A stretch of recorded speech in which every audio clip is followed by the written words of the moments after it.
Bismillahirrahmanirrahim. Assalamualaikum warahmatullahi wabarakatuh.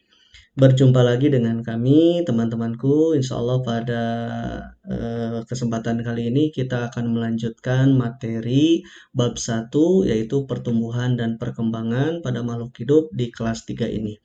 Kemarin bagian 1, bagian 2, bagian 3 sudah kita buatkan videonya. Nah, kali ini kita akan membahas tuntas bab 1 ini pada bagian yang keempat, gitu ya.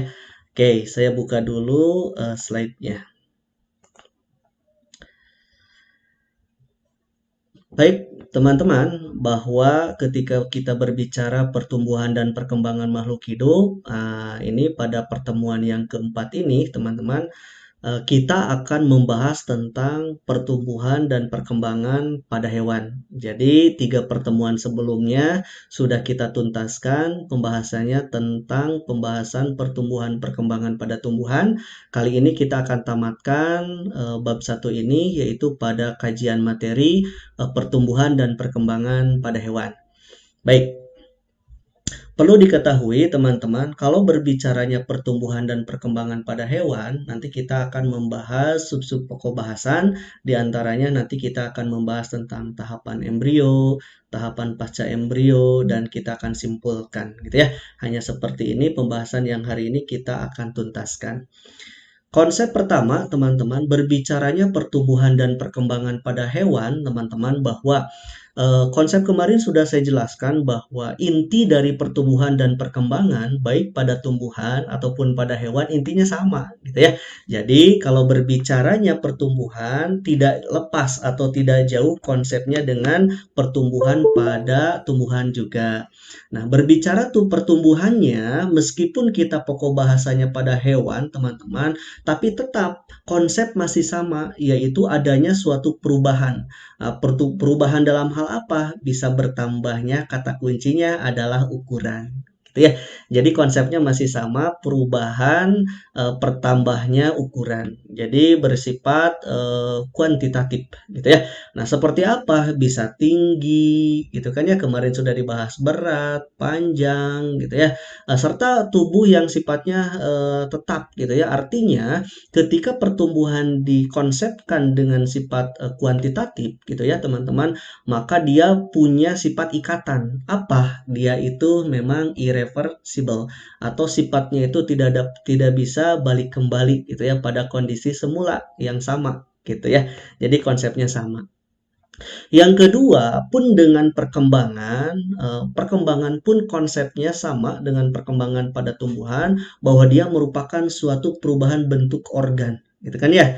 Nah, kata kuncinya ini, organ yang mana? Organ-organ yang di dalam tubuhnya itu, di mana organ tersebut ini dia mengarah ke arah pada kedewasaan atau kematangan, gitu kan ya. Nah, kemarin sempat dilihatkan kalau pada makhluk hidup berupa manusia bagaimana? Berarti ciri seks sekundernya itu muncul, gitu kan ya. Kalau pada tumbuhan kemarin juga sudah disebutkan bahwa munculnya bunga. Jadi kata kuncinya itu pada konsep-konsep reproduksi. Jadi kematangan pada konsep-konsep reproduksi jika berbicaranya perkembangan, gitu ya. Oke, nah pada pokok bahasan pada hewan ini nanti sebetulnya mah konsepnya itu terjadi pada seluruh bagian tubuh, yaitu pada hewan tersebut, gitu ya, yang nantinya diawali dengan proses yang disebut sebagai fertilisasi. Nah, ya kan ya, peluburan antara sperma dan ovum. Nah, mulai dari sininya maka kita kesananya melanjutkan bagaimana setelah terjadinya peleburan sperma dan ovum, lalu bagaimana pertumbuhan dan perkembangannya sampai terbentuk jadi organisme atau jadi hewan yang utuh, gitu kan ya. Nah, dari sini mulainya, dari proses fertilisasi antara sperma dan ovum, gitu ya. Nah, perkembangannya teman-teman, berbicara pertumbuhan dan perkembangan pada hewan ini, maka setelah terjadinya peleburan nanti ada dua konsep yang melanjutkannya. Yang pertama nanti ada konsep di mana dia memasuki tahap embrionik. Kita akan bahas seperti apa setelah fertilisasi jadi zigot kan ya. Zigot ini mesti jadi embrio. Nah, bagaimana tahapan-tahapannya pada hewan? Kita akan bahas. Ada juga tahapan di mana dia sampai ke pasca embrio. gitu ya. Ini pun ada konsepnya. Nah, kita akan bahas gitu ya. Ini seputar tentang konsep pembuka pada pertumbuhan dan perkembangan hewan.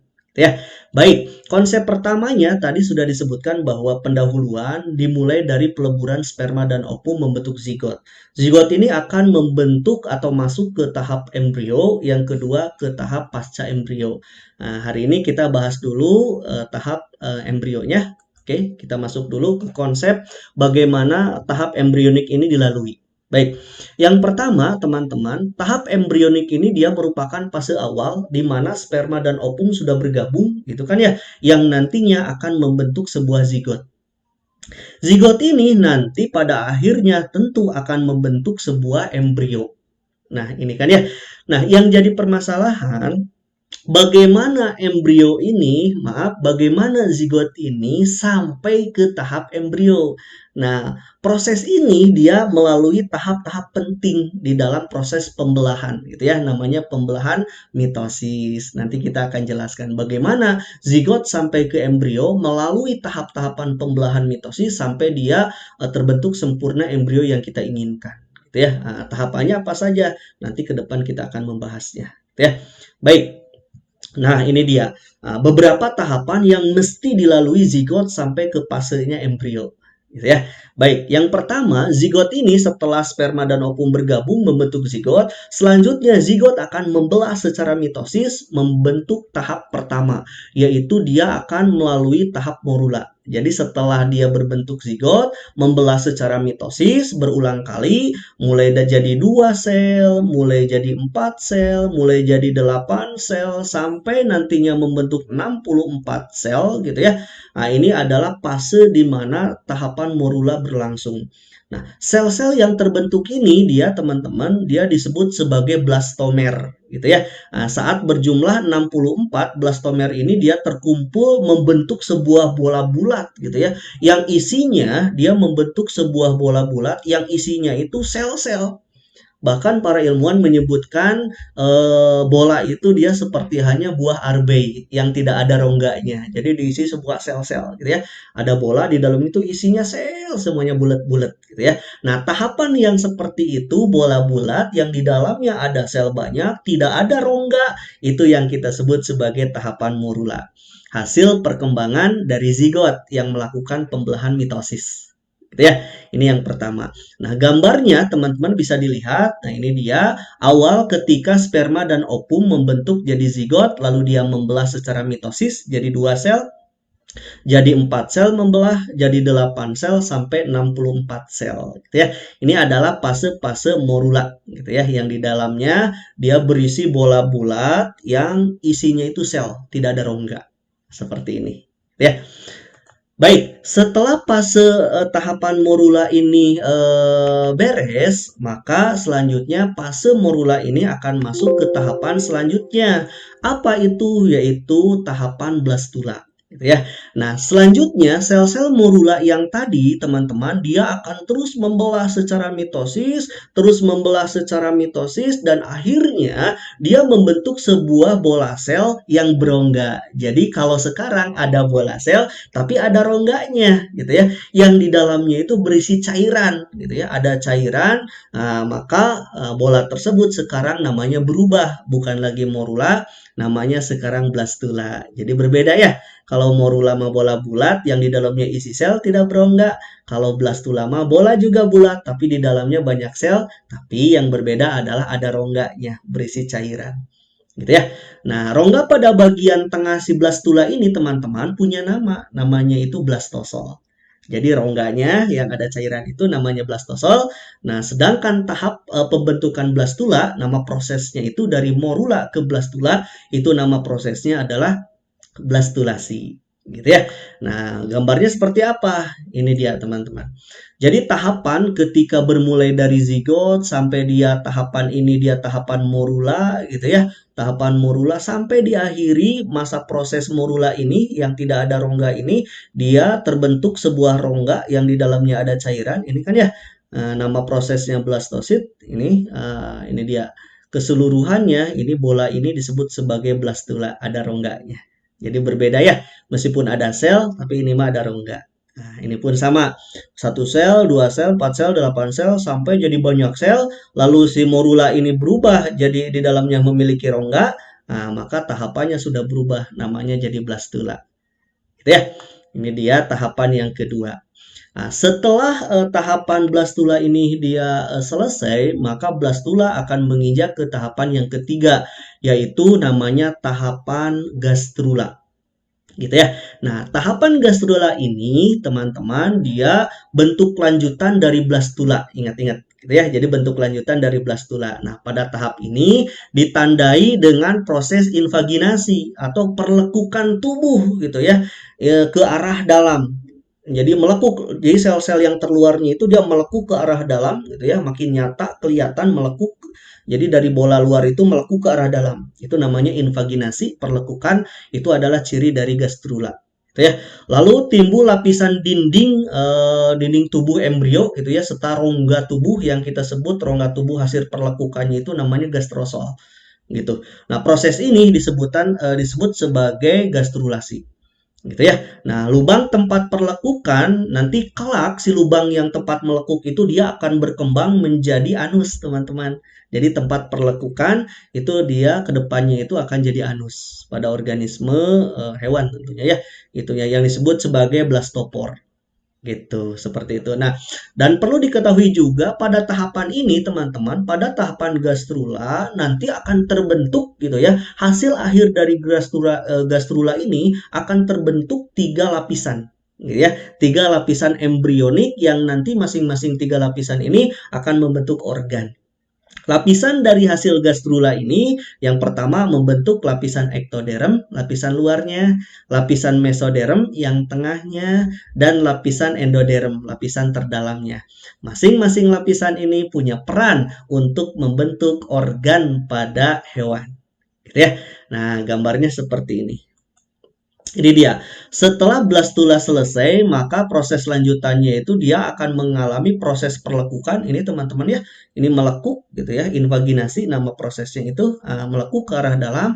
Hasil dari akhir dari lekukan-lekukan ini, teman-teman, nanti pada tahapan gastrula ini dia sudah membentuk 3 lapisan yang akan membentuk organ-organ. Ada ektoderm, ada endoderm, ada mesoderm, itu ya, lapisan mesenkim yang daerah dalam, yang primernya daerah luarnya, itu ya. Jadi ada mesoderm, ada ektoderm, ada endoderm, itu ya. Seperti itu. Ini adalah lapisan-lapisan yang nantinya akan terbentuk pada tahap gastrula, yang setiap lapisan itu akan membentuk organ. Pada tahap apa? Pada tahap akhir setelah gastrula, gitu ya. Oke, nah. Seperti itu. Jadi tahapan gastrula ditandai dengan akhirnya itu membentuk 3 lapisan. Lalu 3 lapisan ini teman-teman akan masuk ke tahap yang akhir yaitu nama prosesnya yang kita sebut sebagai tahapan organogenesis. Di mana 3 lapisan pada gastrula ini masing-masingnya dia membentuk organ-organ yang dibutuhkan untuk membentuk satu individu utuh. Gitu ya. Oke, lapisan ektoderm nantinya dia akan membentuk apa? Ini lapisan terluar, dia membentuk rambut, kulit gitu ya, kuku gitu, sistem saraf. Awas sistem saraf nih di sini gitu ya. Alat indera berarti berbicara mata, berbicara hidung gitu ya. Alat indera semuanya masuk dibentuk dari lapisan ektoderm. Jangan lupa, itu ya, ingat-ingat. Sedangkan lapisan kedua yaitu lapisan mesoderm, yaitu lapisan tengah yang nantinya berkembang jadi apa? Jadi pengisi-pengisi tubuh kita. Apa? Misalkan otot gitu kan ya, rangka, tulang-tulang gitu ya. Terus alat reproduksi, sistem peredaran darah, alat ekskresi. Awas, yang termasuk ke dalam reproduksi semuanya mesoderm. Yang termasuk ke dalam sistem peredaran darah gitu ya, jantung, pembuluh darah, banyak lah ya, itu dia masuk ke mesoderm. Termasuk alat-alat ekskresi juga dia masuk ke dalam mesoderm gitu ya. Oke. Dan yang ketiga, teman-teman, lapisan yang ketiga itu adalah lapisan endoderm. Dia lapisan terdalam dari ketiga lapisan ini. Nanti dia akan berkembang menjadi organ-organ dalam. Siapa? Yaitu alat-alat pencernaan gitu ya. Nah, sistem pencernaan mulai dari mulut sampai ke anus gitu ya. Itu dia dibentuk dari lapisan endoderm. gitu ya, termasuk alat pernapasan. Jadi sistem respirasi juga, paru-paru dan sebagainya, itu dia masuk ke dalam lapisan atau dibentuk dari lapisan endoderm. Gitu ya. Nah, setelah masing-masing lapisan ini membentuk organ yang kita inginkan, lalu terbentuklah fetus atau bayi yang sempurna, gitu ya, sudah organnya sudah muncul. Seperti itu, gitu ya. Itu berbicaranya tahapan embrionik diakhiri dengan fase organogenesis gitu ya. Jadi zigot terus berubah jadi embrionya itu bagaimana? Jadi morula, jadi blastula, gastrula, lalu organogenesis, terbentuklah embrio yang nantinya jadi fetus. Gitu ya. Nah, seperti itu. Konsep yang kedua, teman-teman, setelah dia berakhir pada tahap embrionya, terbentuk embrio, gitu ya. Nah, nanti gitu, tahap embrio ini nanti akan masuk ke tahap pasca embrio, gitu ya. Nah, di tahap pasca embrio ini, teman-teman, ada konsep-konsep yang memang mesti teman-teman ketahui. Bahwa tahapan pasca embrio, dia dimulai sejak kelahiran. Jadi setelah jadi fetus, lalu fetus ini dia dilahirkan, misalkan kalau pada mamalia gitu ya, kalau pada organisme-organisme yang bertelur misalkan dia menetas, bahwa itu akhir dari fase embrio, lalu bermulai ke fase pasca embrionya gitu ya. Nah, pada fase ini teman-teman, kecepatan pertumbuhan dan perkembangan setiap anggota tubuh itu tidak sama. Mulai dari ujung rambut sampai ujung kakinya itu beda-beda pertumbuhannya gitu ya. Nah, pertumbuhan ini juga dia tidak berlangsung terus-menerus. Ada bagian yang nantinya terhenti. Contoh kalau di kita gitu ya. Telinga waktu kecil terus membesar sampai dewasa ini akan terhenti nanti pertumbuhannya. Tetap aja seperti ini. Tidak sampai seperti gajah besar gitu ya. Tidak gitu ya. Jadi tidak ada bagian-bagian organ tubuh kita yang pertumbuhannya tidak terus-menerus terhenti gitu ya. Nah, kapan? Setelah mencapai dewasa. Seperti halnya tadi telinga gitu ya. Nah, sementara untuk perkembangannya teman-teman itu dimulai ketika alat-alat kelamin pada organisme tersebut sudah mampu mereproduksi sel-sel kelamin atau sel gamet. Jadi kalau dikatakan dia berkembang, berarti alat reproduksinya itu sudah bisa menghasilkan sperma kalau pada jantan gitu ya. Atau laki-laki kalau di manusia, kalau misalkan pada betina atau pada perempuan kalau manusia gitu ya, mampu menghasilkan sel-sel telur gitu ya, seperti itu.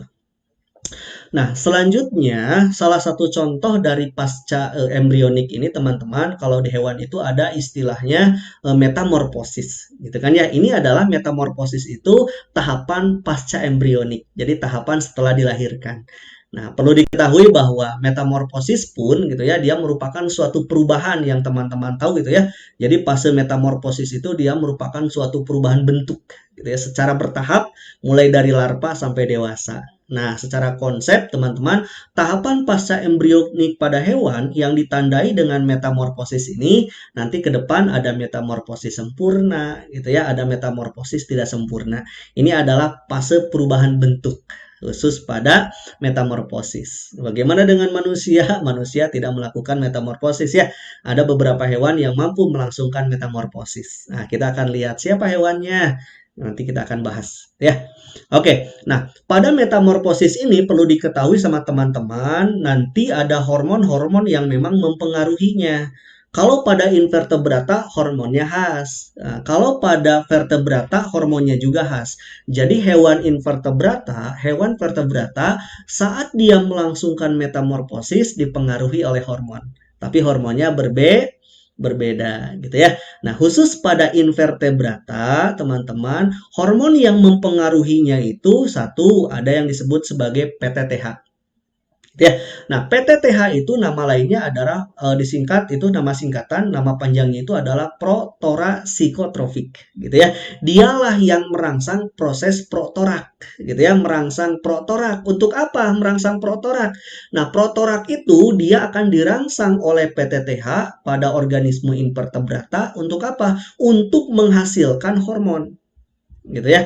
Hormon apa? Hormon yang dihasilkannya adalah ecdison. Nah, gitu ya. Ecdison itu apa? Ini hormon yang keduanya. Ecdison itu adalah dia hormon yang berperan di dalam proses ekdisis, gitu ya. Jadi pergantian kulitnya. Oke, jadi mulai dari PTTH merangsang protorak gitu ya, bagian toraknya, bagian dadanya, lalu nanti dia terangsang untuk menghasilkan ektison, ektison nanti melakukan proses ekdisis, pergantian kulit, nanti diakhiri prosesnya itu oleh hormon juvenil gitu ya. Nah, yang melakukan perubahan dari satu instar ke instar berikutnya, misalkan dari larva ke pupa gitu ya, pupa ke misalkan ke imago gitu ya. Dari satu instar ke instar berikutnya gitu ya, itu dia oleh hormon juvenil gitu ya. Jadi tiga hormon ini berperan di dalam proses metamorfosis invertebrata. Namun pada vertebrata pun ada beberapa organisme yang bermetamorfosis gitu ya. Nah, salah satunya adalah katak. Nanti kita akan lihat katak dia melakukan proses metamorfosis gitu ya. Tapi hormon yang mempengaruhi katak tidak sama dengan pada invertebrata.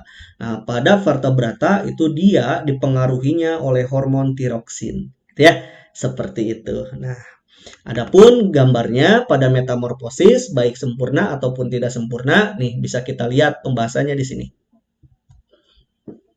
Yang pertama, metamorfosis sempurna gitu ya atau nama lainnya adalah holometabola. Nah, pada metamorfosis sempurna, teman-teman, perlu diingat bahwa bentuk hewan muda ini, hewan mudanya, gitu ya, dia sangat berbeda jelas, gitu ya, berbeda dengan ketika dia sudah jadi dewasa. Jadi kalau terjadinya perbedaan antara hewan muda dengan hewan dewasa, perbedaannya kelihatan banget jauh, gitu ya. Nah, maka itu disebut sebagai metamorfosis sempurna gitu ya. Nah, itu dia. Contoh misalkan ada metamorfosis sempurna itu ditandai dengan munculnya fase pupa, gitu ya, atau fase kepompong bahasa kitanya mah. Contohnya apa? Misalkan kupu-kupu gitu ya yang sempurna metamorfosisnya. Ada lalat, ada tawon, ada lebah, itu dia metamorfosisnya metamorfosis sempurna. Jadi jadi hewan muda sampai jadi hewan dewasa itu beda banget gitu ya. Jauh perbedaannya kelihatan banget, jauh banget gitu ya. Contoh tahapannya, misalkan pada kupu-kupu telur jadi larva gitu ya. Larva nanti dia melakukan makan persiapan untuk jadi pupa gitu kan ya. Lalu dia berubah jadi pupa. Nah, setelah itu dia akan berubah jadi imago atau namanya kupu-kupu dewasa gitu ya. Lihat antara kupu-kupu dengan fase mudanya yaitu larva kan beda banget gitu ya. Jauh gitu. Maka ini disebut sebagai metamorfosis sempurna. Ini pada kupu-kupu ya. Lalat, tawon, lebah pun sama. Oke, baik. Yang kedua yaitu ada metamorfosis tidak sempurna atau kita sebut sebagai hemimetabola ya.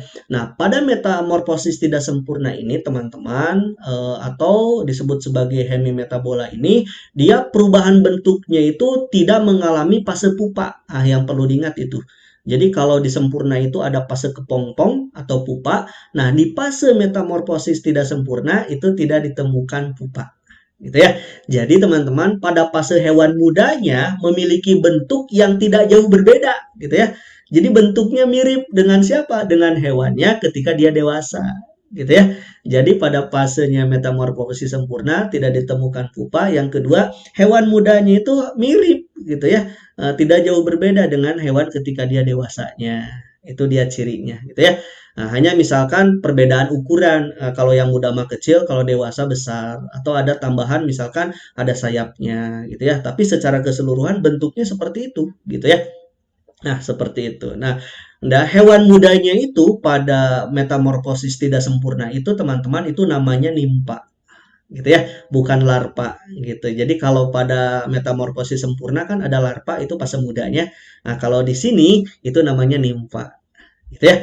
Nah, contoh hewannya, teman-teman, hewan yang bermetamorfosis tidak sempurna itu ada kecoa gitu ya, capung, jangkrik, belalang. Nah, dalam hal ini dicontohkan oleh belalang.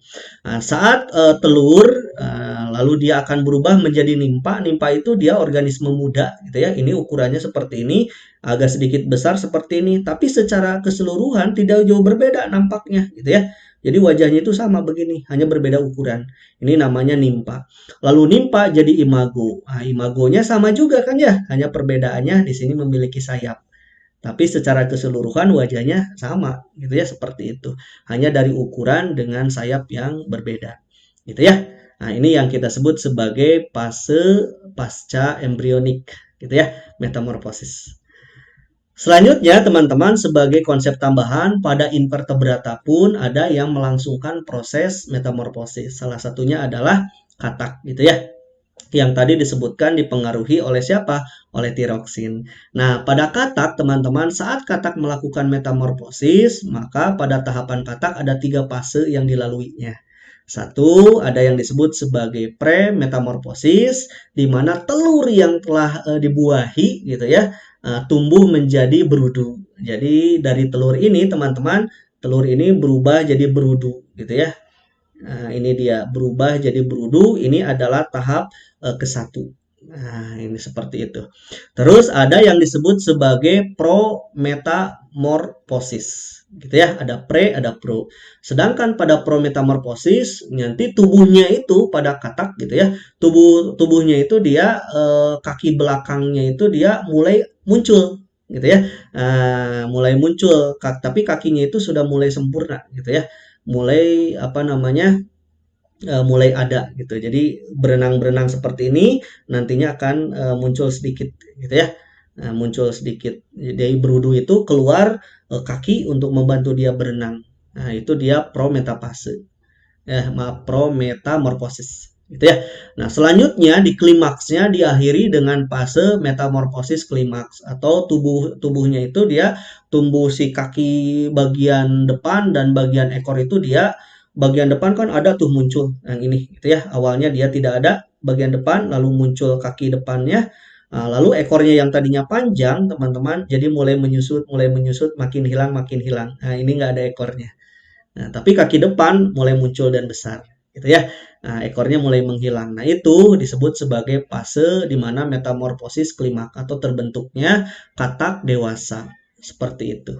Itu ya, itu tambahan pada metamorfosis vertebrata. Seperti itu, teman-teman. Baik, selanjutnya, maka setelah dilalui fase pasca embrionik ini, lalu kita akan simpulkan konsep dari pertumbuhan dan perkembangan pada hewan. Jadi, hal yang terpentingnya adalah teman-teman yang pertama bahwa pertumbuhan dan perkembangan pada hewan ini itu dia memiliki 2 fase yang penting. Yang pertama, setelah fertilisasi jadi zigot, zigot akan melalui fase embrionik.